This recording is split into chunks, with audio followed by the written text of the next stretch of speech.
Team USA holds on to beat France 90, what is it? 98-87. Won the gold. They won the gold. And it was not an easy game. It was mostly played between 6 to 10 points, I would say, throughout the majority of the game. There was a moment early in the third quarter, where Team USA started to build a lead, and they got up to like 12 or 14 points at the most. But then this game really came down to the last couple of minutes, with France finding their way into the game. Team USA getting a little bit careless with the ball, turning it over a lot in this one. They finished with 17 turnovers, but who cares? Steph Curry took over late, and that's all that needed to happen. He went absolutely crazy from the 3-point line. The first three was huge. It was a 3-point Team USA lead. They had started to not only start to lose the momentum, all the momentum seemed to be with France. And Curry hits that first three. He gets Yabusele's momentum going the opposite way, steps back the other, creates just enough space to get that shot off, and it creates a 6-point lead with just about 2.5 minutes left. And from then on, as he said, the avalanche began. And it was three more threes in a row for Mr. Stephen Curry, who each one, I mean, the third one was a little bit easier than the second one. The second one he hit, it seemed like he was flat footed. I couldn't believe that one went in. But the last one was just like, I couldn't believe at all that he made that shot, fading away to the right over Nicholas Batum and Evan Fournier. And that was the proverbial nail in the coffin for France, who had a great performance by Victor Wembanyama, who was just sensational today. He has not scored well, or had not scored well, in the games coming into this one. In the last game against Germany, he was 4 for 17. He did make his impact in other ways, but not a typical Wembanyama performance. And in this one, right off the bat, he got off to a hot start and continued to score the ball really well. And you got to give a lot of credit to a guy who's just 20 years old, who could play that well in a game as big, with the magnitude as a gold medal game in your home country, as this was, with USA taking on France. Not to mention playing a team like Team USA at his age of 20 years old. And he responded. And not only did he respond, I felt like he elevated his game to the moment, because, like I said, the semifinal, even the quarterfinal game against Canada, he didn't score the ball well, didn't shoot the ball well. But in this one, he shot the ball incredibly well, and he had a level of confidence scoring the ball, looking to be assertive, that we didn't see in the previous games. He got off to a hot start. He had 7 points and an assist, a really nice pass to Yabusele inside the paint early on.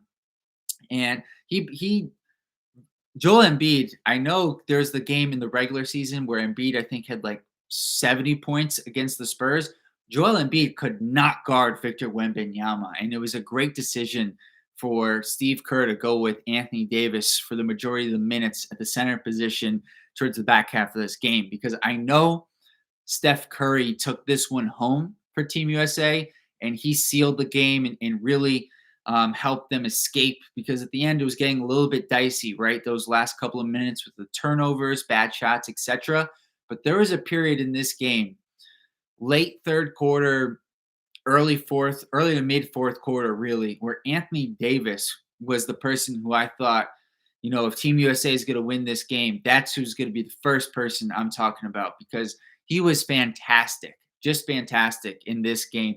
Blocking shots. He finished with 4 blocks, I believe, in this game. And he also had a number of key offensive rebounds. He finished in this game, 6 offensive rebounds, 10 rebounds overall. A number of those offensive rebounds were immediate put back, either dunks or layups, so they led to immediate points for Team USA. And they came in timely moments when the U.S. was really struggling to score. Anthony Davis was really helping kind of like bridge those gaps of scoring and turnovers with just these timely offensive rebounds and putbacks. And I really liked what he was doing. And if you guys could just give a like to this video, it helps the channel grow. And speaking of that, I mean, LeBron James, he was just great throughout these Olympics, and he had another really solid game today. I felt like towards the end of the game, maybe didn't get his best moments. The ball wasn't in his hand quite as much with the way Curry was playing, but he did get the ball to Steph a couple of times in those threes.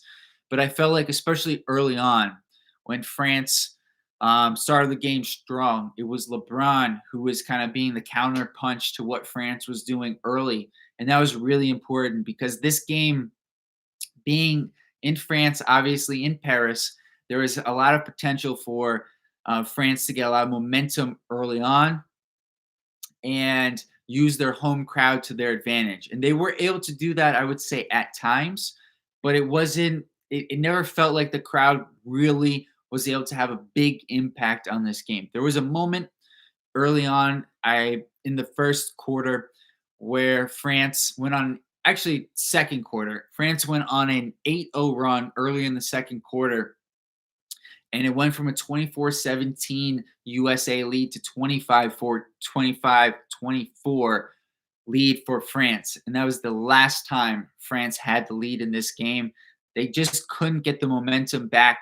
They needed guys like Cornier, who played really well the past two games, to hit shots for them, and he didn't do it. He didn't find a rhythm in this one.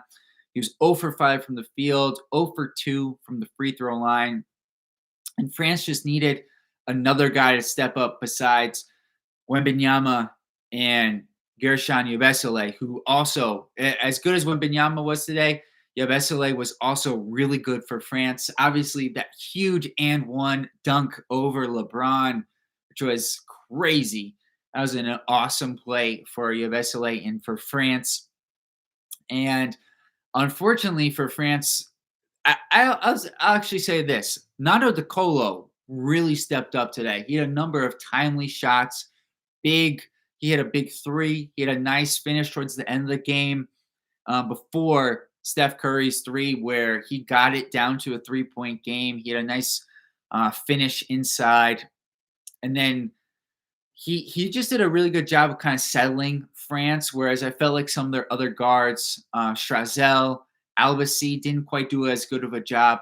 De Colo played really well today for France, and this was a great game. Not quite as good as the Serbia game, just because of all the comeback and everything that was involved with it, but just another great basketball game. And I think it shows where the level of competition is going to be in the Olympics, moving forward. It makes me more excited to watch the next Olympics. I know Team USA is not going to have LeBron, KD, and Steph most likely. So there is going to be a transition period, and we'll have to see how Team USA reacts. It's probably, going to be a Olympics that is much more tightly contested, and not as likely that the US comes out with that win in 2028 in Los Angeles. But for right now, let's just stay in the moment for this game and appreciate, LeBron getting his third gold medal. Kevin Durant gets his fourth gold medal. He hit a number of great shots. Didn't really touch on him yet today. He just kind of did his thing. He stayed within the flow of the offense. He hit a number of timely shots. He was actually, looking at the stats, one of his least efficient games, 5 of 12 from the field, 3 of 9 from 3. But he did have 4 boards, 4 assists, 2 steals, and a block. So Durant, overall, pretty good, but not quite as good as he was in previous games. I mean, that first game of the Olympics against Serbia was just insane. And some of that is Steph Curry's got the hot hand, let him cook. And boy, did he. I don't know. I don't know how you can't not keep coming back to Steph. Anthony Davis and Steph Curry. That's really what I think about. I know LeBron was really good. Durant had some moments. Anthony Edwards had a good first half. A lot of fun to watch these guys in the Olympics. I'm curious, what are your guys' thoughts? Like, what did you think of this game? What were some of the highlights for you of the Olympics run from France, from Team USA, from anybody, let me know in the chat. I'd be curious to see your thoughts. But, kind of getting to the end here, wrapping it up. It was a great time covering the Olympics. Had a lot of fun doing so. And looking ahead, now we're going to look towards the NBA draft. I'm going to be covering Duke basketball on this channel. And also just going to be doing some other videos looking at, GM history, things like that. So if there's anything you want to see about basketball covered that you don't see on YouTube, please let me know. Send me a message, leave a comment. I'll be happy to make a video on a topic that is of interest to you. And with that, see you guys next time. Peace.